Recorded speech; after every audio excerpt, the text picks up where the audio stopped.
We'll be back in both Kings and Chronicles today. Just a brief recap, we've gone back to the early days of the southern kingdom.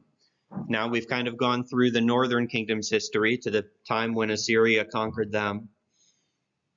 And this time through, we're going into a little bit more detail because we have more detail because of the book of Chronicles. And so we have two sources to guide us this time, and we'll be switching back and forth between them. And we talked a little bit about why these books are different. Like the Gospels in the New Testament, these books were written with similar but separate goals in mind. And because of that, they include different material. They make different points using that material. And we'll see that again today. The writer of Kings is concerned with the question, were these kings pleasing or displeasing to God overall? Is he in the good category or the bad category? Basically, did he move the kingdom closer to judgment or further away from it? And the writer of Chronicles is more concerned with the question, what can we learn from the history of Judah that can guide us as we seek to reestablish ourselves in the land as the people of God? And remember, Chronicles was written after the exile. So it has a lot to say about faith and how it works out in people's individual lives and in the policies of the nation. So here's the little piece of the genealogy that we're looking at right now. David, the father of Solomon, of course, the father of Rehoboam. And we looked at Rehoboam last week. And today we'll talk about Abijah and Asa. And Abijah's name, it's Abijah in some places, Abijam in other places, but it's the same guy being talked about. Let's go to 1 Kings chapter 15.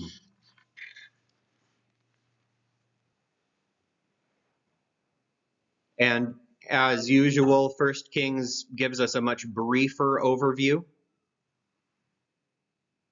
of this king's reign. Let's just read the first 8 verses of 1 Kings chapter 15. Now in the 18th year of King Jeroboam, the son of Nebat, so the first king of the northern kingdom, in his 18th year, Abijam became king of Judah. And Abijam reigned 3 years in Jerusalem. His mother's name was Maacah, the daughter of Abishalom. And he walked in all the sins of his father, which he had committed before him. And his heart was not wholly devoted to Yahweh his God, like the heart of his father David. So, again, the writer of Kings is emphasizing the overall picture. Overall, Abijam was not a good king. He was not wholly devoted to God. But as we're going to see, that doesn't mean that he never did anything good and never expressed any faith in God during his reign. Verse 4, but for David's sake, Yahweh his God gave him a lamp in Jerusalem to raise up his son after him and to establish Jerusalem.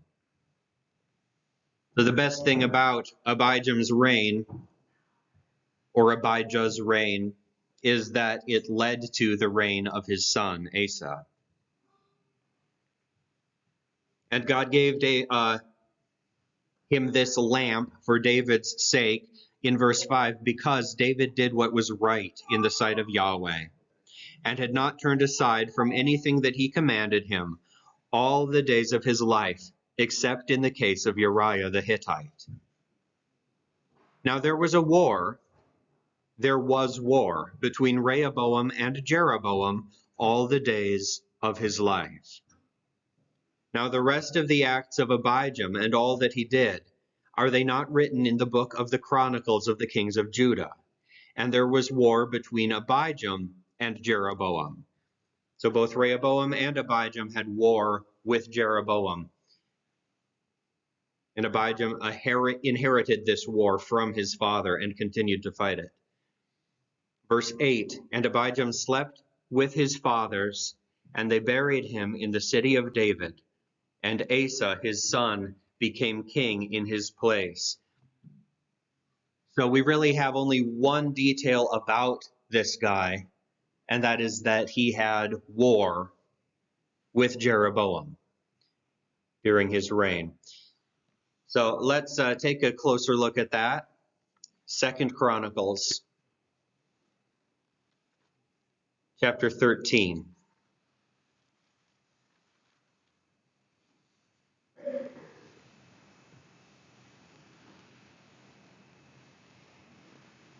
Abijah was an unsatisfactory king overall, but he did demonstrate his some real faith in God. 2 Chronicles 13, verse 1. In the 18th year of King Jeroboam, Abijah became king over Judah. He reigned 3 years in Jerusalem, and his mother's name was Maacah, the daughter of Uriel of Gibeah. So here's a bit of a difference as well. And it was last week that I looked at this, so I forget the details of why. But in one of these, it's talking about his grandmother, who was more prominent or important. I forget. I apologize for that. Like I said, it was a week ago that I prepared this one. But a lot of the same details we see here. Now there was war between Abijah and Jeroboam. But then it goes on to describe that war. And Abijah began the battle with a military force of mighty men, 400,000 chosen men, while Jeroboam arranged them all for battle against him with 800,000 chosen men, who were mighty men of valor. So the northern kingdom had an army that was twice the size of the southern kingdom at this point. Then Abijah rose up on Mount Zemaraim, which is in the hill country of Ephraim, and said, Listen to me, Jeroboam, and all Israel. Do you not know that Yahweh, the God of Israel, gave the rule over Israel forever to David and his sons by a covenant of salt? There's one other place where a covenant of salt is mentioned, and that is when God gives the priests the right to eat of the sacrifices and establishes them as priests forever. He calls that a covenant of salt with them. And they were supposed to add salt to the grain offerings specifically that they brought to God. And Abijah's calling this the same thing. Just as he appointed priests, he appointed kings. David is his chosen king, and his sons are the chosen line. Verse 6, Yet Jeroboam, the son of Nebat, the servant of Solomon, the son of David, rose up and rebelled against his master. And worthless men gathered about him, vile men who proved too strong for Rehoboam, the son of Solomon. He was young and timid and could not exert his strength before them. So that's Abijah's view of the recent history here, that Jeroboam is a rebel surrounded by scoundrels, and that the only reason Rehoboam wasn't able to crush him is because he was young and inexperienced and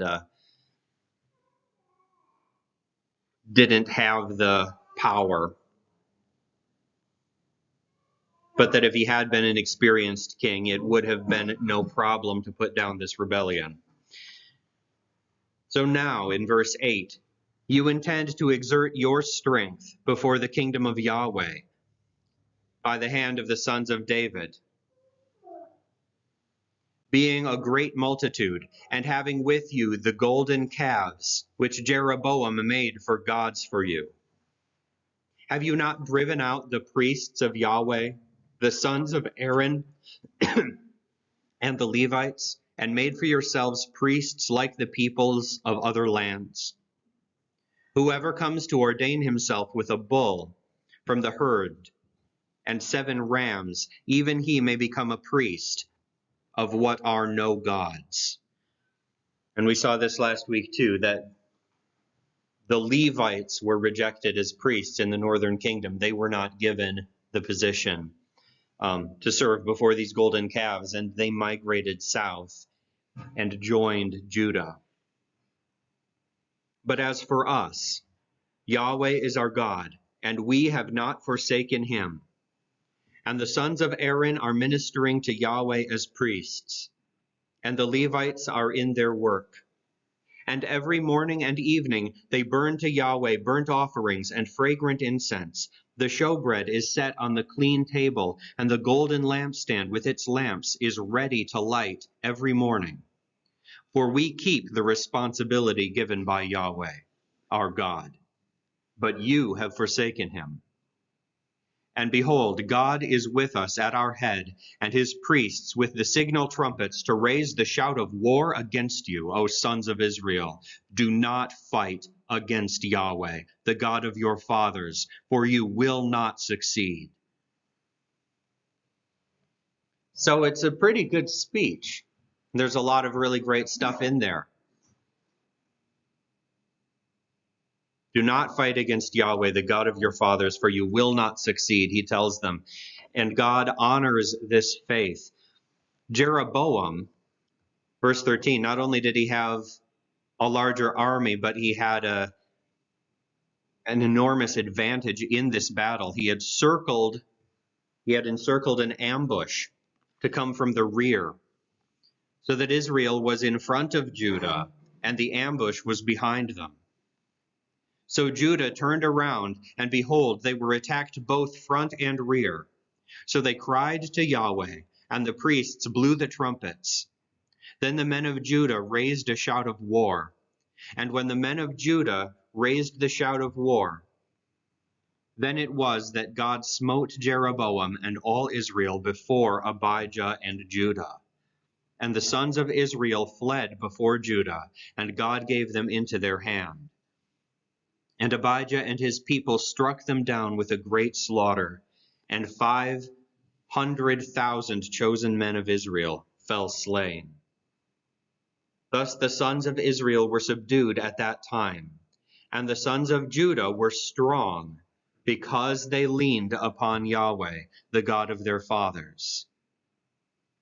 And Abijah pursued Jeroboam and captured from him several cities, Bethel with its towns, Jashanah with its towns, and Ephron with its towns. So there's more to the story of Abijah than we read in Kings, but Kings is not inaccurate. Despite this,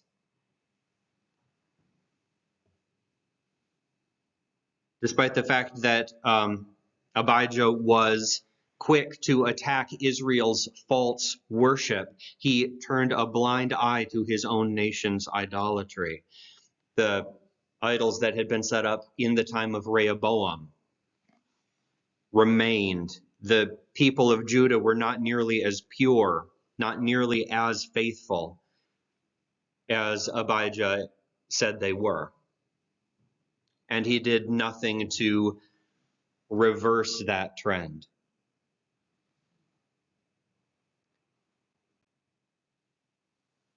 Somebody look up 1 Corinthians 15:57.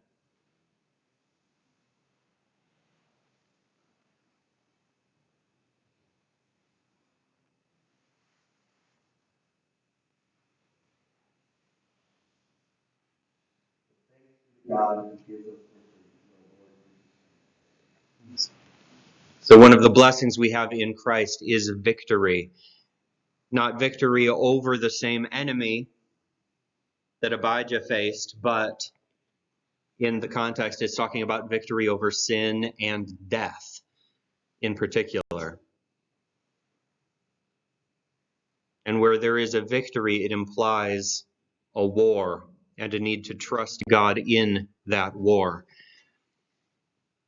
Victory is one of the ways in which God can bless, but the other way in which he can bless is through peace, through the absence of war, which often comes after victory. And in general, you could call peace an earlier victory, a victory that happens before the long drawn out battle and the suffering that goes with it begins. And it was this blessing that God gave to Asa, and it's emphasized in his story. Let's pop over to 1 Kings again. Keep your finger here, though.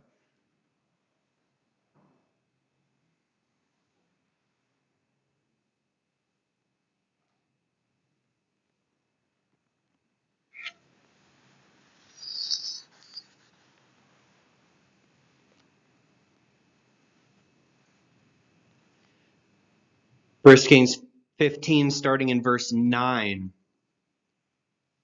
It says, "Now in the 20th year of Jeroboam, the king of Israel, Asa began to reign as king of Judah. And he reigned 41 years in Jerusalem." So his father had only reigned 3. He reigned 41. And his mother's name was Maacah, the daughter of Abishalom. Oh, yeah, I think this is the one I was thinking of.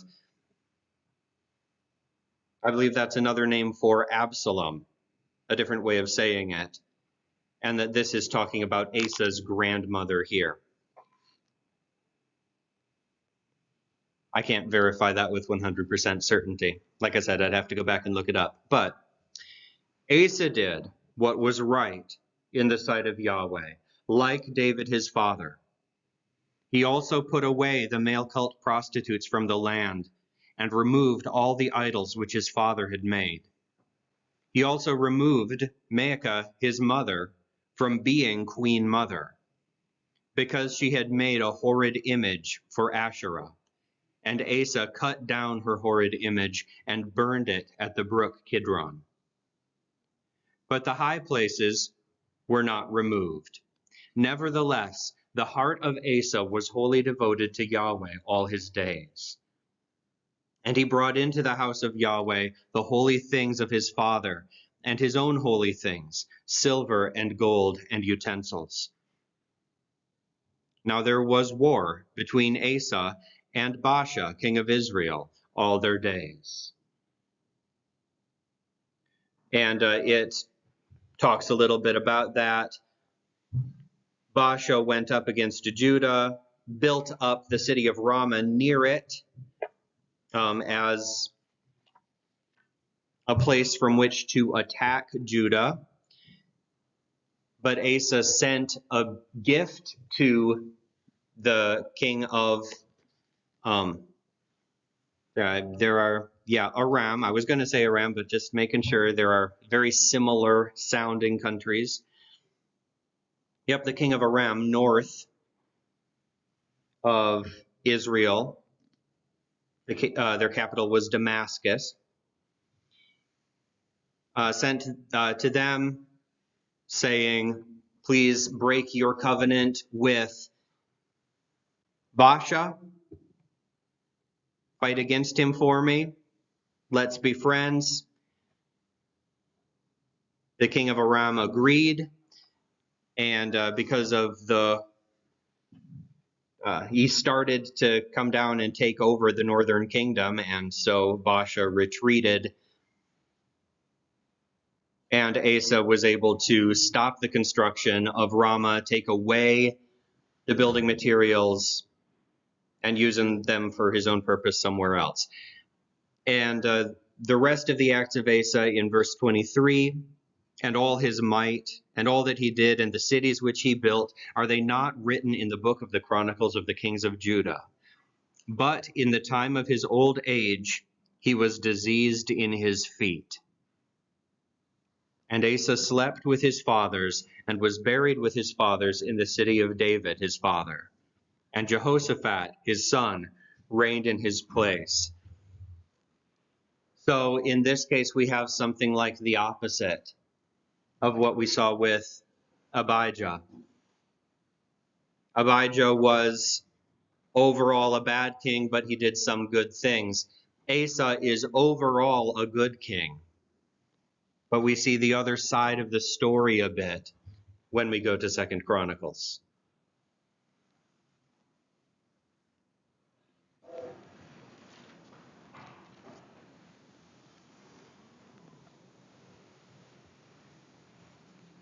And we're not going to read this whole thing because the account of Asa's reign is 3 chapters long, but it begins in chapter 14. And it starts much the same way. Abijah slept with his fathers. They buried him in the city of David, and Asa his son became king in his place. And it says this in particular, the land was quiet for 10 years during his days. And Asa did what was good and right in the sight of Yahweh his God, for he removed the foreign pillars and high places, shattered the sacred pillars, cut the Asherim in pieces, and said for Judah to seek Yahweh, the God of their fathers, and to do the law and the commandment. He also removed the high places and the incense altars from all the cities of Judah, and the kingdom was quiet before him. And he built fortified cities in Judah, since the land was quiet. And there was no one at war with him during those years, because Yahweh had given him rest. And because of this rest that he had, he was able to enforce these policies. He had time to focus on strengthening the land and strengthening the people's devotion to God.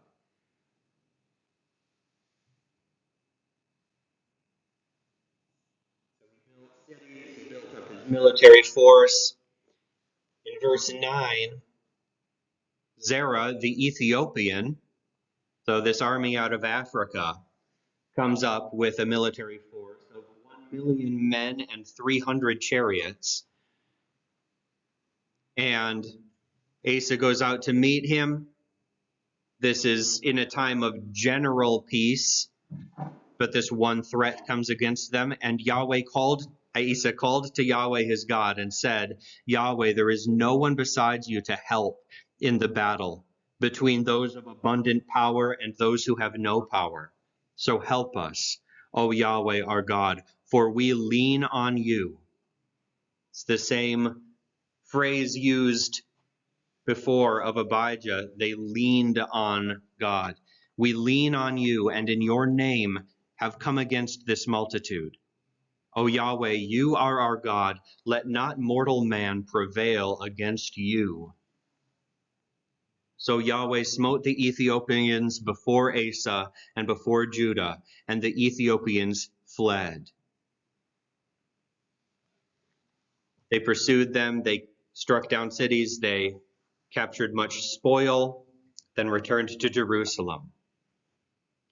Now the Spirit of God at the beginning of chapter 15 came on Azariah, the son of Oded. And he went out to meet Asa and said to him, Listen to me, Asa, and all Judah and Benjamin. Yahweh is with you when you are with him. And if you seek him, he will be found. But if you forsake him, he will forsake you. Now for many days Israel was without the true God, and without a teaching priest, and without the law. He's talking about the period of the judges there. where there wasn't an established system in which to hold the people to God, to help them to be faithful to him. He doesn't say there was no priest, but there wasn't a teaching priest, and they didn't have the law. They didn't know the law or God, and kept drifting away from him. Verse 4, but in their distress they turned to Yahweh, the God of Israel, and they searched for him, and he was found by them.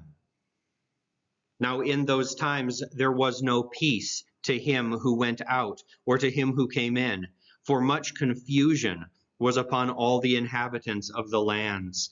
They had constant war, constant trouble. And nation was crushed by nation, and city by city, for God threw them into confusion with every kind of distress. But you, be strong, and do not let your hands fall limp, for there is reward for your work. It's unusual we have just a message of pure encouragement being delivered by a prophet to a king.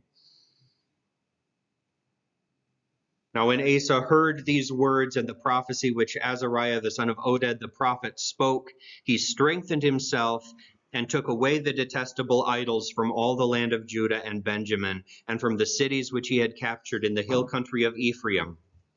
Then he renewed the altar of Yahweh, which was in front of the porch of Yahweh. So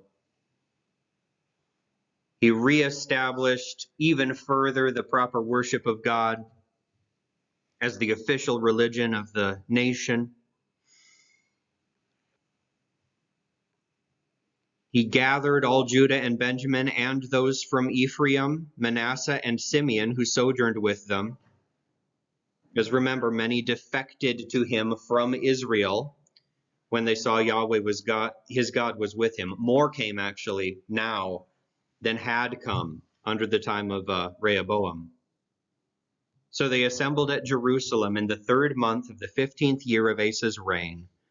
They sacrificed using the spoil that they had gotten. They entered a covenant to seek Yahweh, the God of their fathers, with all their heart and soul.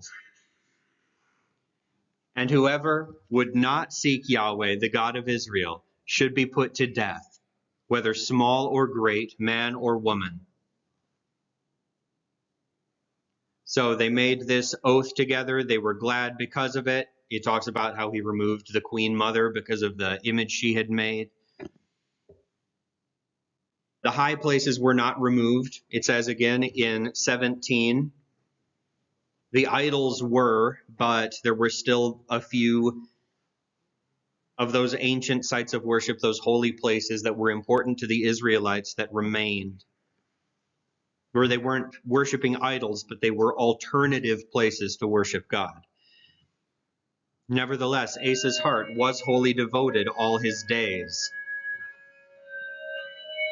And we'll speed up through this last section here.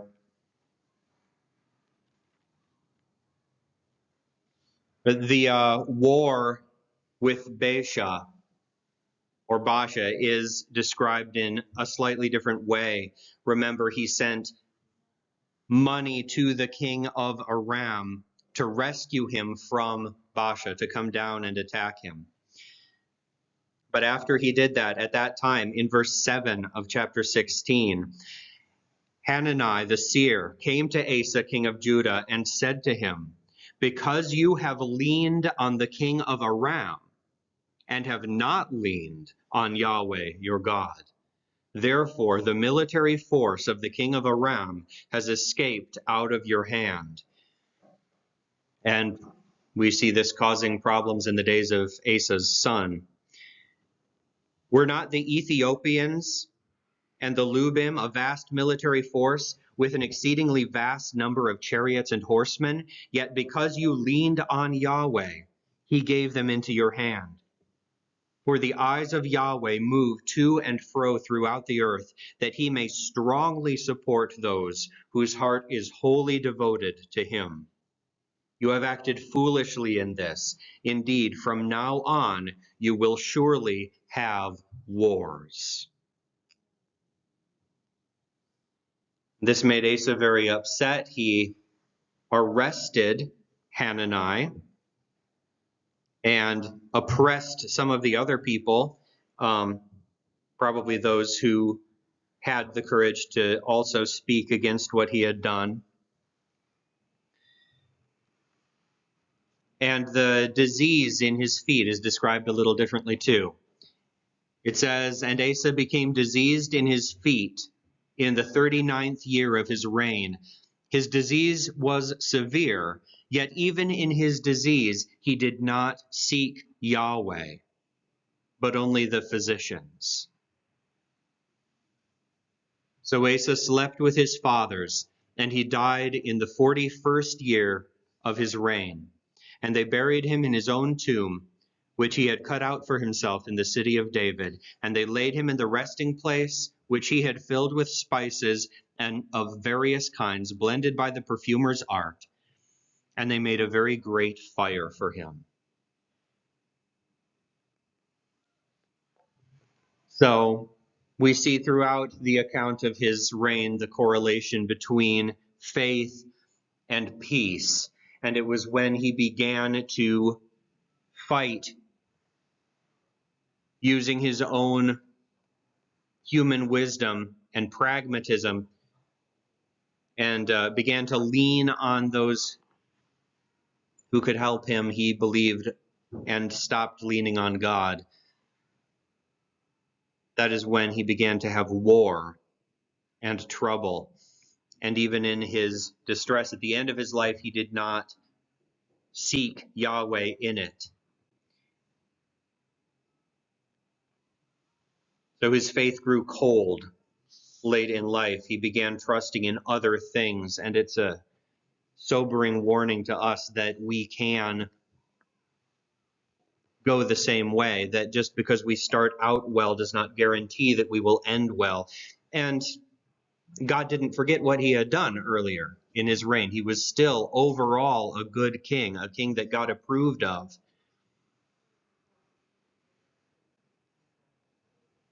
But it's tragic the direction he went near the end of his life.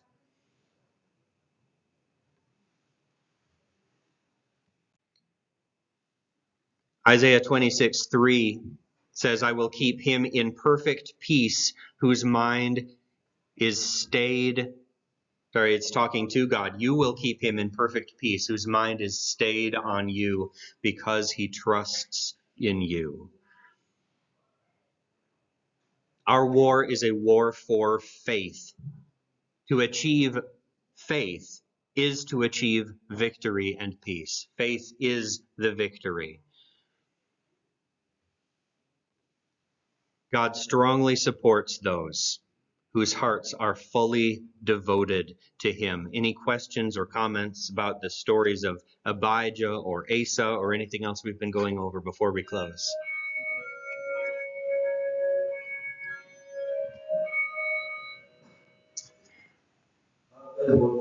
Yeah. Version I got the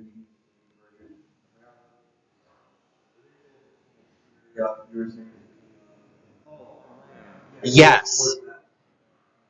Yep. Syria is the Greek name for Iran. Yeah, the country north of Israel. Yeah, that part of the world is still called Syria today, but that's where Aram was. That's what. Yeah. Yeah.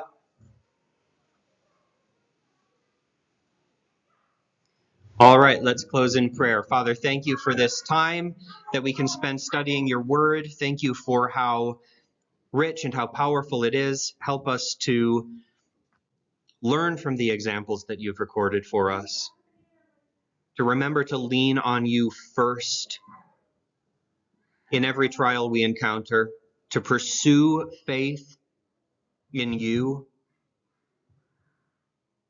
to seek you with everything that we are,